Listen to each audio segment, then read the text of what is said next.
Assalamualaikum warahmatullahi wabarakatuh. Selamat pagi. Bagaimana keadaan anak-anakku pada hari ini?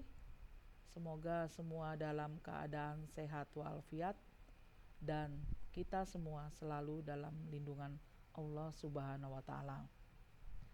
Pada hari ini kita akan belajar biologi tentang tanah dan kehidupan. Sebelum kita memulai belajar, marilah kita berdoa terlebih dahulu agar supaya apa yang akan kita bahas nanti akan bermanfaat bagi anak-anakku sekalian. Berdoa, mulai.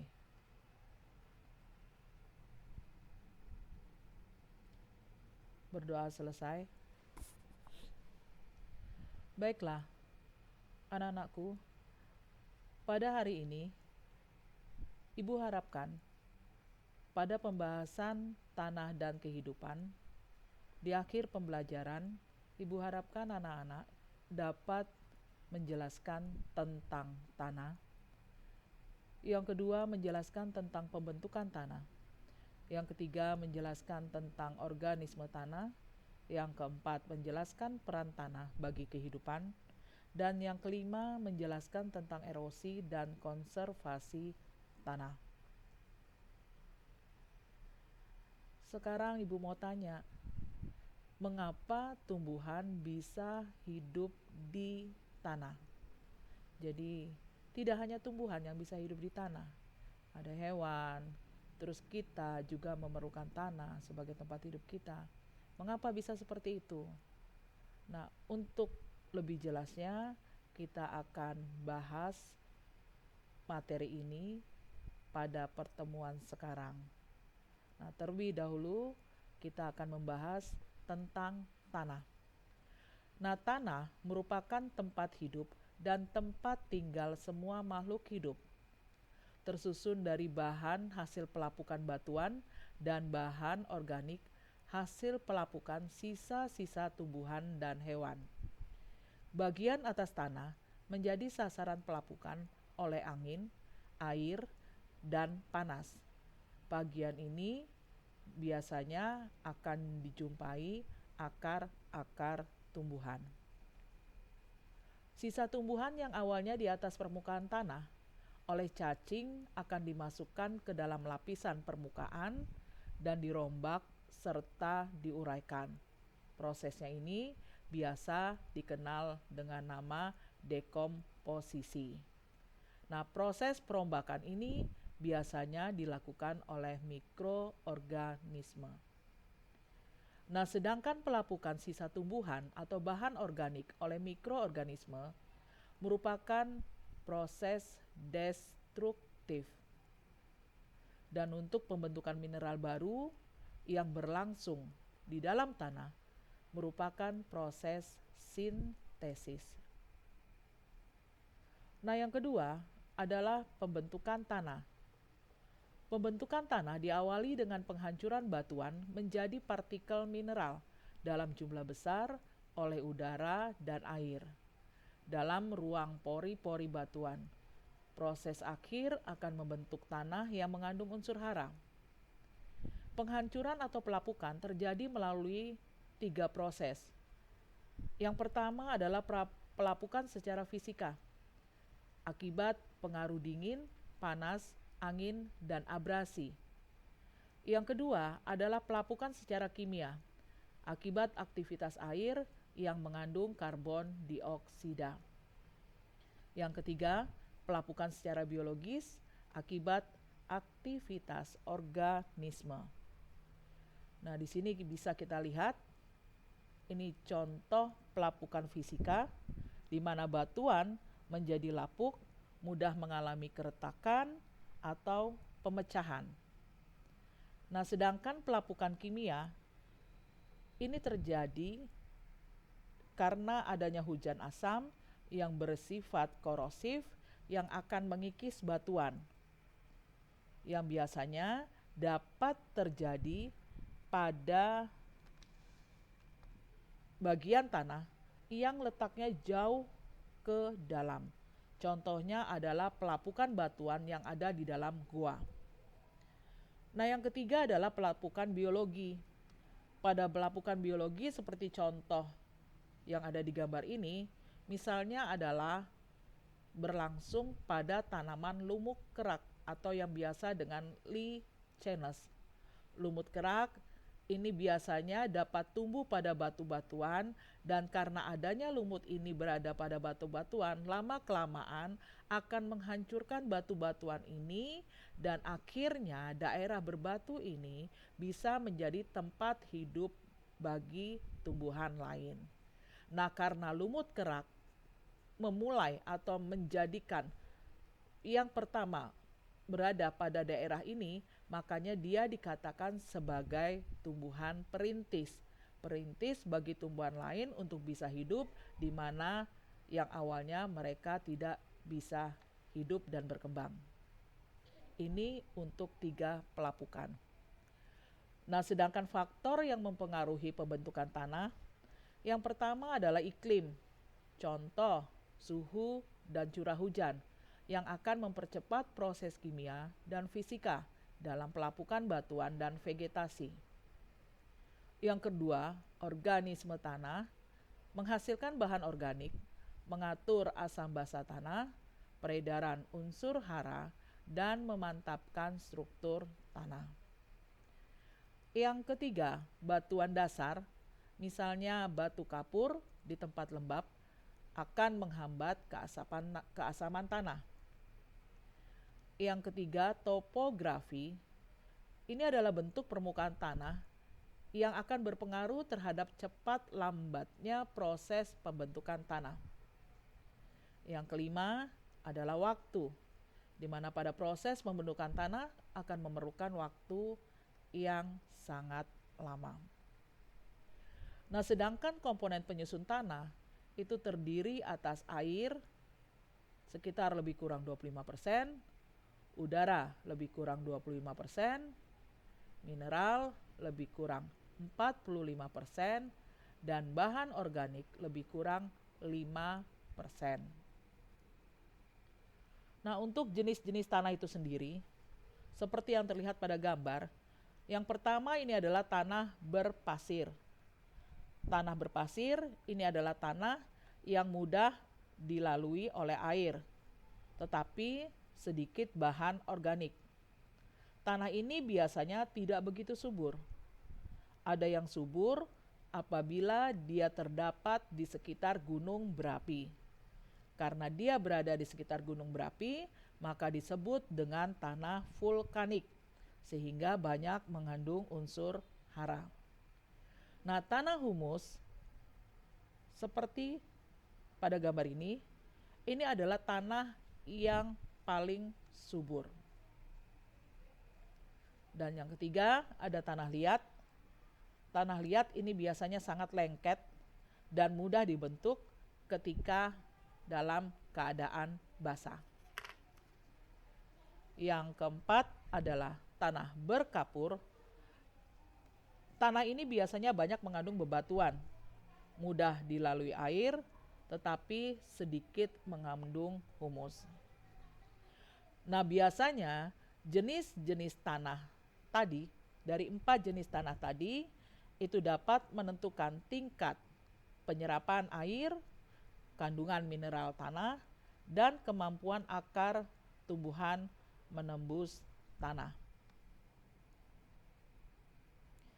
Yang ketiga, kita akan membahas masalah organisme tanah. Nah, organisme tanah ada yang secara langsung memproses bahan organik dan mengubah unsur hara, tetapi ada pula yang secara tidak langsung mengubah bahan organik melalui rantai makanan. Ya, contohnya adalah hewan predator atau hewan pemangsa. Nah, biasanya aktivitas organisme tanah terkonsentrasi pada lapisan topsoil, yaitu lapisan tanah teratas yang kaya akan hara. Biasanya terletak lebih kurang 10 cm dari permukaan tanah. Nah, organisme tanah terdiri atas tumbuhan, hewan tanah, Contohnya adalah bekicot, anjing tanah, cacing tanah, semut, kelabang, kaki seribu, dan lain-lain. Dan yang ketiga adalah mikroorganisme tanah. Ada Amoeba proteus, Paramecium caudatum, Rhizobium leguminosarum, Nitrobacter. Organisme tanah itu ada memiliki peran bagi kehidupan. Yang pertama adalah sebagai decomposer dan detritivore. Decomposer adalah organisme yang menguraikan bahan organik. Contohnya adalah bakteri, jamur, dan avertebrata. Sedangkan detritivore adalah yang akan menguraikan bahan organik dengan cara dimakan. Contohnya adalah lalat, kupu-kupu, siput, kutu kayu, cacing tanah, dan lain-lain. Yang kedua adalah pengurai polutan dalam tanah. Misalnya, penguraian herbisida dapat dilakukan dengan lebih cepat jika aktivitas organisme semakin tinggi. Yang ketiga adalah pencegah penyakit tanah. Pencegah penyakit tanah ini bisa dilakukan dengan menerapkan prinsip biologi, yaitu dengan adanya predator atau pemangsa, sehingga organisme yang akan mengganggu tanah itu bisa dimakan oleh predator tersebut, sehingga penyakit tanaman bisa terkendali. Yang keempat adalah reaksi kimia dalam tanah. Contohnya adalah mikoriza, yaitu adalah jamur yang membantu untuk meningkatkan kemampuan menyerap unsur hara berupa fosfor. Yang kelima, memberi pengaruh pada tekstur tanah. Misalnya adalah dengan adanya bantuan cacing tanah yang biasanya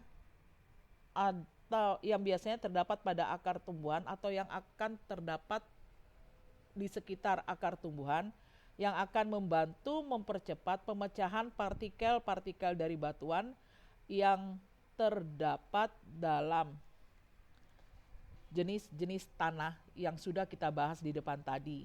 Misalnya di dalam tanah liat, di dalam tanah berpasir, tanah berkapur, dan tanah humus. Nah, yang keenam adalah pengatur kegemburan dan struktur tanah. Hal ini bisa terjadi dengan adanya aktivitas daripada organisme tanah yang akan membuat pori-pori tanah sehingga tanah menjadi gembur dan udara bisa masuk ke dalam tanah, atau prosesnya biasa disebut dengan aerasi. Nah, sedangkan peran tanah bagi kehidupan, yang pertama adalah sebagai tempat tumbuh bagi tumbuhan. Yang kedua adalah tempat hidup bagi hewan dan bakteri. Yang ketiga, penyedia kebutuhan manusia, misalnya untuk dijadikan sebagai lahan pertanian, tempat beraktivitas, bahan baku produksi bangunan, pembentukan hasil tambang, dan penyedia penyaring air. Nah, yang kelima kita akan membahas tentang erosi dan konservasi tanah. Eksploitasi yang luar biasa dari kegiatan manusia dapat menyebabkan terjadinya proses erosi pada permukaan tanah. Nah, erosi merupakan hasil proses hilangnya lapisan di atas tanah atau topsoil yang terjadi karena pengaruh angin, arus air, atau hujan. Faktor yang menyebabkan air dan angin mengerosi adalah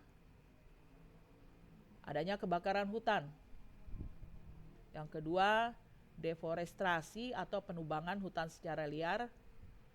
Yang ketiga, overgrazing, padang rumput yang dijadikan sebagai tempat hewan ternak, akhirnya mengakibatkan padang rumput ini tidak subur kembali. Dan yang keempat, metode bercocok tanam yang jelek. Nah, konservasi tanah merupakan usaha pencegahan terjadinya erosi tanah. Cara yang dilakukan antara lain dengan adanya reboisasi penanaman hutan yang sudah gundul, kemudian dengan adanya menanam tanaman pemecah angin, misalnya di sini ada bambu atau biasa disebut dengan istilah windbreaker. Kemudian yang ketiga, dengan adanya rotasi tanaman. Jadi menanam pada satu lahan tidak hanya menanam satu jenis tanaman, tetapi ini akan menanam tanaman secara bergiliran pada satu lahan, yang tujuannya adalah agar supaya unsur hara yang awalnya tidak digunakan oleh suatu tumbuhan itu bisa dimanfaatkan oleh tumbuhan lain, sehingga tidak terjadi penumpukan unsur hara yang dimana apabila terjadi penumpukan akan mengakibatkan lahan itu menjadi tidak subur. Terus yang keempat, dengan adanya pembuatan terasering atau sengkedan, yaitu pada daerah perbukitan. Jadi membuat lahan pertanian dengan sistem terasering atau sengkedan atau sawah bertingkat untuk mencegah, salah satu upaya untuk mencegah terjadinya erosi. Dan yang terakhir adalah dengan adanya irigasi yang baik. Demikianlah anak-anakku sekalian materi kita pada hari ini. Semoga bermanfaat. Dan apabila ada kekurangan atau kesalahan, saya mohon maaf. Dan akan tetap saya selalu ingatkan pada anak-anakku sekalian agar selalu patuhi protokol 4M, menggunakan masker, sering-sering mencuci tangan, menjaga jarak, dan menghindari kerumunan.